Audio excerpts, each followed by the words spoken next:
World-class guests, fascinating stories, inspiring messages. Welcome to Linda's Corner. My name is Linda Bjork, and today we're going to be talking about the power of love. I'm delighted to welcome special guest Juan Lee from the Washington, D.C. area. Juan is a transformational speaker, teacher, thought leader, and the author of Love Made Simple. You can connect with Juan at his website, juanleetheauthor.com, and I'll include a link in the description. Welcome, Juan. I'm so glad that you could join with me today. Thank you for having me. Hi, how are you today? Fantastic. I am having a great day. How about yourself? I'm great. It's great. It's a little gloomy here, but it's fine. Isn't it nice that we can turn on the lights when it's gloomy outside? Yeah, it's Yeah. it's a great thing. It's autumn and it's a little gloomy here too, but it's not gloomy when we're having an awesome conversation and having a great time and learning good things. So, You sometimes are we have to absolutely bring a little sunshine with us, right? you are absolutely correct, because that's exactly what I intend to do, is to share my experience of love with your audience. And that's what that does. Ooh. Hopefully it will bring some sunshine to everybody's experience that they're having today. Oh, good, because we need some sunshine. So, do you have a personal story that you want to share about why you're talking about love, or are you going to explain how you make love simple? Where do you want to start? Oh, we can start at the beginning. I mean, That's a very good place um, to start. yeah. um, oh boy. My That's so very interesting, because my story, it's a beginning, it's a two-parter, okay? It's my story, and then it's my love story. Mm. My story led me to the love story, my love story. And my love story, or my story basically, is that I grew up basically struggling with school. Mhm. I struggled all the way through school. I had an undiagnosed learning disability Oh, until it was undiagnosed until I was 37 years old. okay. But that struggle um, forced me to ask some questions. I had been involved with religion and Christianity all my life. And up until 17 years old, it just didn't seem like it made a lot of sense to me. It was confusing, and it did not have any action that was on my part. There was no action to it. And at 17, I was confused. I was disappointed. I was frustrated. I had low self-esteem. It was totally just helpless. And I didn't know where I was going to go. I didn't know what I was going to do. I wanted to be as far away from school as I possibly could. And I joined the Air Force. And lo and behold, a slap in the face, I ran right into school. Out of all of the branches, we spent 90% in classroom. Mhm. That was basic training on through tech school. It was nothing but school. It was the best thing that ever happened to me. Wow. Okay. Um, it really began to put me on a pace, because I had never seen love at work before. And it began to show me what love is.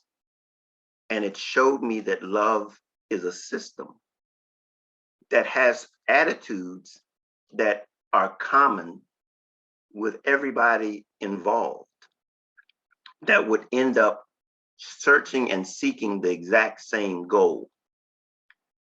And then I began to connect that with my experiences in religion, and how there were things that were implied in religion but never explained or demonstrated. And I began to see them in demonstration in the military. I'll give you an example. The very first thing I had to learn in the military was going in the military required a sacrifice. You had to be willing to sacrifice to go into the military, to be a part of the military. For it to work, it requires a sacrifice. And what that sacrifice was, the ultimate sacrifice, you had to be willing to give your life. for others. And that was the first element of love that we all need to understand is it's a sacrifice. We have to be willing to sacrifice. And so then I began to go on and then begin to these attitudes that were in a system that was in the military required humility. Because as I went into the military, I got down on myself more than I did the people around me, because in the military it was about a unit. It was about a collection of people coming together, but you have to be humble enough to know that you need each other. You need one another. If you couldn't say, we didn't all do the same thing, but everything that I did was important for my fellow airmen to do their job. So it was about us bringing together our pieces together to come to a point where we would all meet the same objective, but putting our own portion in it. It was like, I was important, you were important, we were all important. We were not divided, but we were unified into what it was that we were trying to accomplish. And all of those things began to show me what love looks like. Because when you begin to give of yourself, and what we ultimately are after is to being able to give of ourselves to one another. So the military resembled a lot like life. It was like we all have a purpose, but we've all got to recognize what it was and what it is that we have to offer. And that was where I was frustrated in when I was going through school, because I had no identity. I was all about measuring up to somebody else that I was not. And it wasn't until I realized that I'm unique. I have something that's uniquely different than everyone else, and it can't be compared. You can't compare me to someone else, because my value is not in someone else, it's in who I am. It's what I have to offer. And that was when I began to lose some of those that low self-esteem, that less than. I began to see myself as somebody who was important, somebody who was necessary, somebody who had that which was sufficient. And I didn't see myself as something less than at all. And I began to see who love allowed me to change my attitude towards not only myself, but in who I and how I saw others. Because I saw that I'm not like they are, but they also have something that I need. And that's what brought me to this point, to realize that love is something about giving of yourself, not based on anybody else, but who you are, that very uniqueness that you have to offer. And that is so important. We have to figure out that first love is to ourselves. We have to recognize that I am lovable. I am worthy and deserving of love. I am worthy and deserving of belonging. It all starts with us.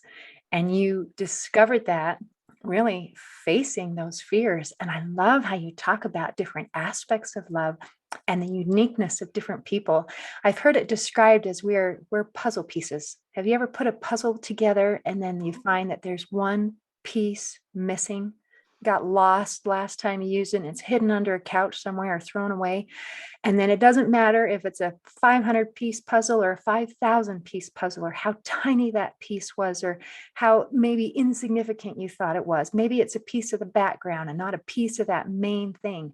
But without that piece, the whole picture is incomplete. And even though each puzzle piece is different, they're all necessary to complete it. We matter. Absolutely. Absolutely. And that system that you were referring to, even that puzzle example, is that we realize through that process of going through putting that puzzle together, is that we recognize that, is that there's no insignificant pieces to a puzzle. There aren't any. And this big thing called life requires us all to come together.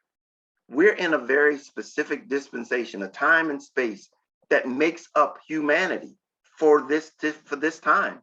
And it's meant for us to come together using love to be able to bring the very best out of humanity and for humanity. And that vessel is love. There are there are there are three C's that I like to share with you as far as it relates to love and how love, the characteristics of love. Love is a conduit, it's a chameleon, and it's a choice. A chameleon is something that basically blends in. It really begins to it takes on whatever the circumstances that they are involved with, meaning that they will submit themselves to whatever is for the sake of the whole, for the benefit of all. That's what love does. Love sets that picture, that foundation that we're going to be successful collectively. And then it's a conduit.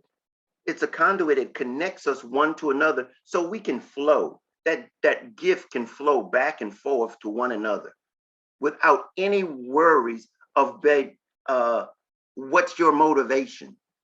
The motivation of love is sincere and pure, so that I get what you have and you receive what I have with no thought of what the intentions or of mischievousness of being able to take advantage, feel taken advantage of.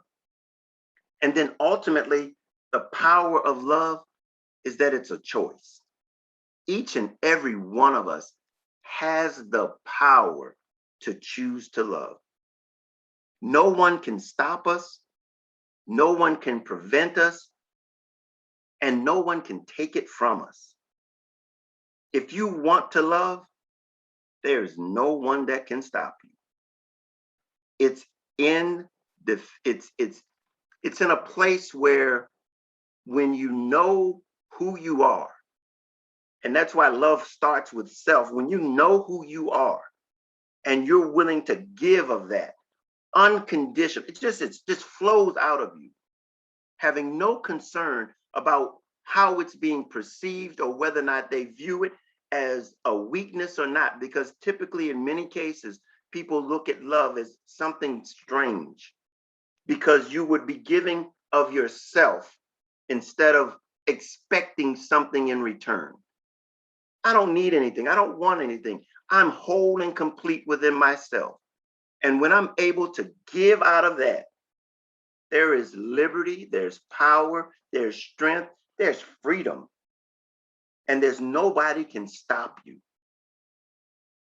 Powerful tool called love. Oh, that is beautiful. So how do we get to a place, say I'm struggling with school and I feel like I'm less than, and I want to be all these things that you're describing. How do I get from point A to point B? The first step is to want help. Accept the fact that you need help. That's the first thing that we have to do, is understand that we're not perfect. We need help. We're struggling because of what we don't know, because of what we're unaware of. And we have resources because we have resources with one another. One of the things that caused me to do this is to take the mystery out of love. It's right beside you. It's, for instance, this opportunity that I'm sharing here with you is just a demonstration of love one for another. You're offering me an opportunity to share my gift, my abilities with your audience. I need you, you need me. We come together to fulfill that giving of ourselves to one another. We had to reach out to each other. We had to reach out. One had to say, hey, how about this? Yeah, that sounds good. But until someone reaches out, no one knows what we have or what we have need of. And so the first thing that we have to do is understand we have to be humble enough. In addition of being humble, is realizing that we got to say it's going to take some sacrifice. Nothing that we do is going to be without sacrifice. If we want to accomplish anything, we've got to determine what it is that we want and then begin to put things in place that would reach that end result. But here's the thing, it starts here with being able to say, I need help. A lot of people feel like we have to do it on our own. Life is not meant to be on our own. We can't do this thing on our own. And when we realize that we need one another, the floodgates will open up and everything that we need is right here within our ability, our connection. That's what love does. We're willing to receive it because it's freely given. Both ways. I have something that you need. You have something that I need. And freely we give it with no expectations. Just a freeness of understanding that what we desire to begin to get our fulfillment is sharing it. You started your podcast because it was something that you wanted to share. And guess what? People want what you have. And when they acknowledge the fact that what you did benefits them, brings you fulfillment. Same thing with me. I have something, I'm offering it. And when I realize that people are gaining and realizing who they are, becoming their best selves, brings me fulfillment. It's just that simple. That is absolutely beautiful. So if I am brave enough, and it takes courage to be able to open yourself up and say, you know what? I need other people, and I need help from other people, and I need wisdom from other people. So if I've taken that mental step, then are the people that I need, the right people, just going to show up to me? Or No, I see, search them out? well, see, that's just it. Just that inkling, that idea of knowing that you need help, you're going to be viewing things differently from your prism, from your viewpoint now. See, you're going to see things that are inclined to be that will connect to you. It's not like you have to really go out. It's basically changing the mindset, your attitude, and your perspective as to how you see, what it is you're exposing yourself to, how you expose yourself.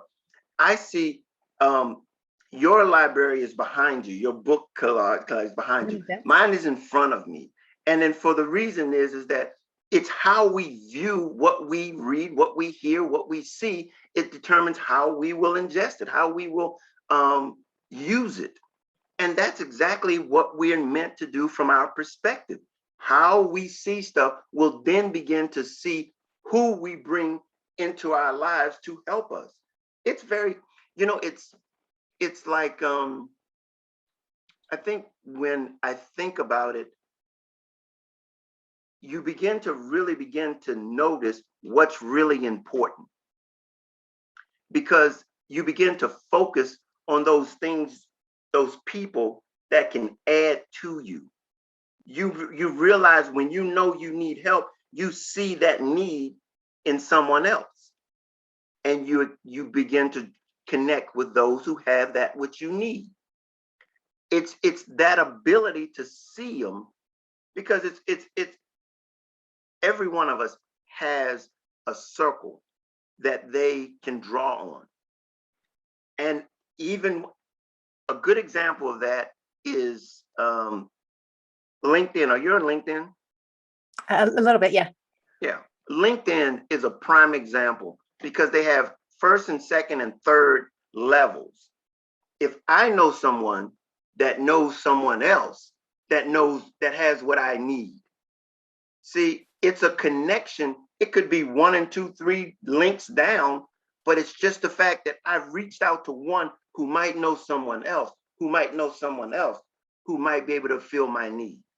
It's that kind of connection that we should be able to instill even in our lives, at every point in our lives. We are a conduit, one to another, that we can connect those things that we have need of and have the ability to give all at the same time. We are that conduit. Isn't that fascinating that it's simple and yet it's paradoxical? Because here we talked before about true love is being able to give of yourself without worrying about what's in it for me. I am giving because I find joy in it. I'm having a conversation with you because I love it. But here we are also saying that the way to get to that place is through opening ourselves to allow other people to give to us. So we have to be able to receive in order to give.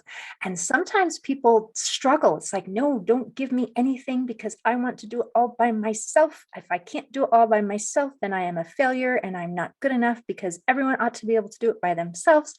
And really, the answer is no, no one has to do it by themselves. And so once we open up our arms, open up our hearts, then things become a lot easier. But somehow that unlocking of the heart and the mind is quite challenging. It's vulnerable. It's you have to be vulnerable. And that's another element of love is it takes that ability. And see, the thing about it is that when people open up, we're quick to see the vulnerability, but being able to first love yourself eliminates it, really minimizes that vulnerability because I am secure in who I am. See, most people that have to accept or struggle with vulnerability is because I'm not secure with who I am. So then I'm going to open you up to something that I myself am not secure with. And so that makes it very vulnerable. But when you first begin to open, know yourself, know your strengths, your weaknesses, understand who you are, as simple as that might seem, I know it's difficult because it takes that ability to say, maybe I'm not all that I think I am. Maybe I do need help.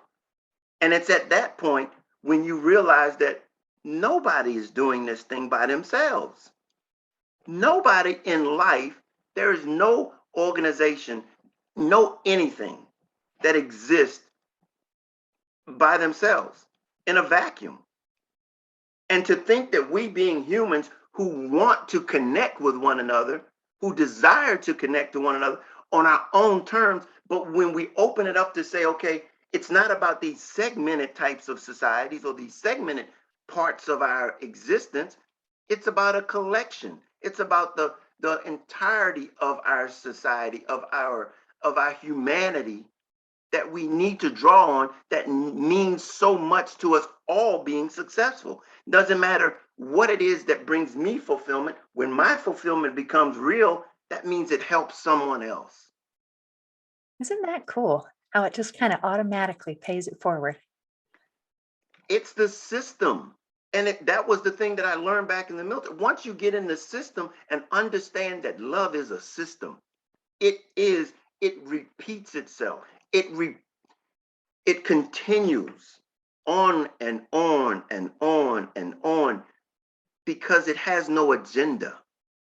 Ooh, I like that. No agenda. And that makes you feel safe being a part of it. You can't win. I mean, you can't lose, and it's a win-win. I am a fan of win-win situations. I think for all of us, we desire to be fulfilled in this experience called life, but all it takes is us as a willingness to give what we have to one another. It's not a mystery. It's who we are. It's what we are. It's how we are meant to function together in this time and space that we can invest into humanity to prolong and to move humanity down the road. That is awesome. And in this time and in this place right now, we need a lot more of what you are talking about because we have a lot of people who are feeling frightened and angry and blaming and all kinds of things that also create a system and a cycle. But the direction that heads is very negative. And so we have to be brave enough, courageous enough to stop that treadmill and to turn and to take another path. And that is actually what we're asking, really, isn't it? Is to say, let's stop, see where we're at, and take another path. And I think it starts with, as you mentioned, when we're feeling not in a good place, we start with ourselves. And we don't look outside and say, whose fault is it? Who did this to me? Who is not being fair to me? Who hurt me? Because those things don't heal us. Healing comes from the inside out. If I choose, I'm not going to be happy, I'm not going to be loving, I'm not going to be giving until the whole world changes and they all agree with me. Everyone needs to agree with my opinion. Everyone needs to agree with whatever. Then I'll be in a position to give. And that is never going to happen. And it doesn't work. No, that's it. Can I just share with you, there's 7 attitudes that I think if we can identify and recognize them in any circumstances, we can demonstrate love in our lives. Because again, these attitudes will then begin to form our perspective that will in turn then affect the way we respond to situations. And the first one is sacrifice, as we talked about. And then we talk about humility. And then we've spoken of another one is courage. And then the other one is caring. See, courage to do what we're talking about is to change the climate. Mm-hmm. And then the care is to care about the need to change the climate. Because what we see here, we got to see that we need something. It has to be better than this. What we have right now is division. But we have to want to come together to be, see, this love is for humanity. We have so many things that are in our society that is dividing us. And it goes from religion to politics. It's divisive. And the fact of the matter is, if we don't change the desire to say, you can be whatever you want, but I love you. You can say that you align with anyone, but the one thing that we have in common is that we're all human. And we are all here together for a purpose, and that's to move humanity down the road, to advance humanity so that the next generation, that what we've invested into humanity is valuable to the next generation. We've got to have that desire to want to do that. And that takes a care. You've got to care to want to do that. And then it takes discipline. We've got to have we've got to have a self-motivation to say, okay, that I'm going to be committed to this project, to humanity, and not my own personal agenda. And then it's responsibility. We've got to own where we are. You know, if we don't want to say that if we don't like where we are, we've got to be able to say we want to change it. And that's own some stuff. We've got to own some things because we didn't get here. We got it. We put ourselves here into this division, and we've desired it to be what we've wanted it to be. But if we realize that it's not where we want to be, then we have to be responsible enough to say, okay, that was not where we want to be. That's not where we want to be now. And then the last one is tenacity. You know, love is tenacious. It will not fail. It will not fail. It doesn't give up. It doesn't quit. Doesn't matter what the circumstances are, the situation, doesn't quit. And the thing about it is, it's guaranteed success. What does success mean if it's guaranteed success? See, in my book is called Love Made Simple, The Guide to Inner Peace, Contentment, and Success. Success starts with peace of mind. Oh, that's when you can have that place in your mind where it's free from confusion. It begins to demonstrate or navigate you in a way that you can begin to see your value. That's the first place that we can begin to rest in. We can rest in the fact that our contentment is in, I'm at peace. I have a clarity of my mind that no matter what the situation and circumstances are that's going to confront me, I'm going to be able to navigate that.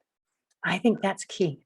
That's an assurance, you know, and then have my needs met, meaning that I'm confident in my abilities and my skills, that I'm content with where I am as I continue to grow and to meet my potential, that I'm going to be having my needs met at this point. And there is so many, I have so many people or so many parts that I have access to that can ensure that that happens.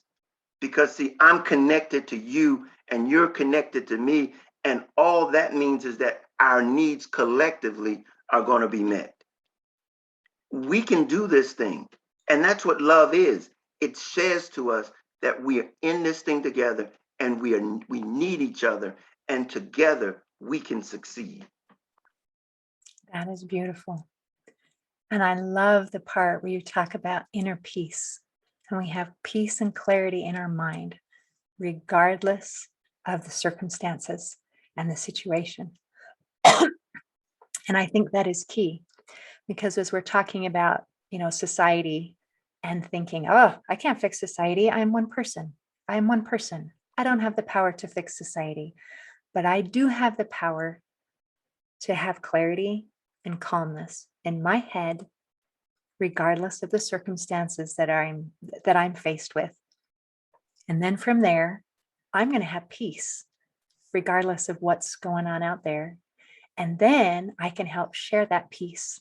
And together, the more people who are at peace, the more peace is going to grow. Absolutely. You begin to be the magnet that people want to attract themselves to. Mm-hmm. Because when they see you in the midst of a storm, being calm, being at peace, having clarity, understanding, a lot of what I share with people has to do with understanding that life, we need to be able to navigate it. And so it's not going to change. It's on a cycle too. Life is on a cycle. This thing called life is on a cycle. We're just plugged into it for our specific time, you know? And so when you understand that there bad things are going to happen, things that I'm not even going to say bad, they're just things that are going to happen. And how we handle them are going to determine how we navigate through them. I mean, we're going through a pandemic right now. Pandemic 1800s, 1818. They did it too. People, look, this is no new stuff here. It's just Right. new in the last 100 years.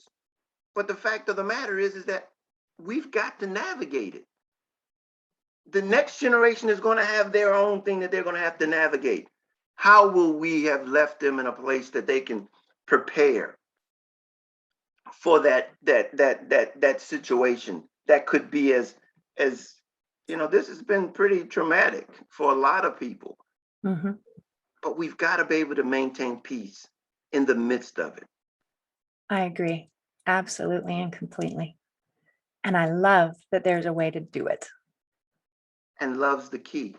And that is empowering. Love's the key. It gives us all of that thing that we have in common.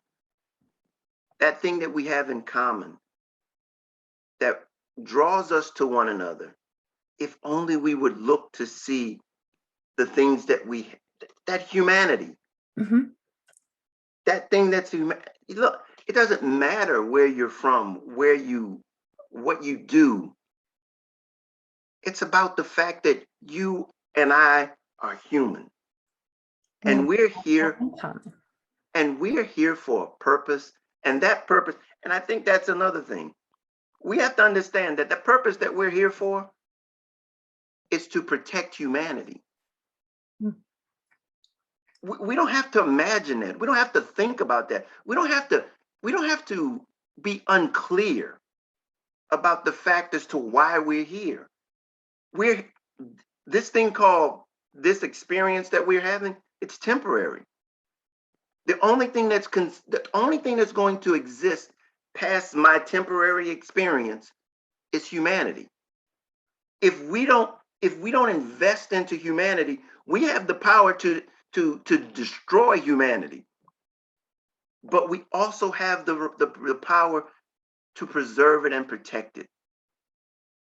And that's what our role is. The generation before us, they protected it enough for us to get here so that we can protect it for the next generation, being the constant of humanity from the past to the present to the future. Part of that conduit where it comes, That conduit, that big flow, and it goes through. that big cycle, that system called life that we've experienced, the past experience, the present is experiencing it, and the future up to us to make sure that they experience it. That is fantastic. Well, thank you, Juan. You've given excellent insight and lots of thoughts to be chewing on. And we have something to do, don't we? We have a purpose. We have a job to do. So thank you for being here and for sharing how and why and what we ought to be doing. Thank you for having me. I appreciate it. It has been a pleasure. In closing, I'd like to share a quote by Martin Luther King Jr. He said, "Darkness cannot drive out darkness. Only light can do that. Hate cannot drive out hate. Only love can do that." Today, I invite you to open your heart to love and light. See you next time on Linda's Corner.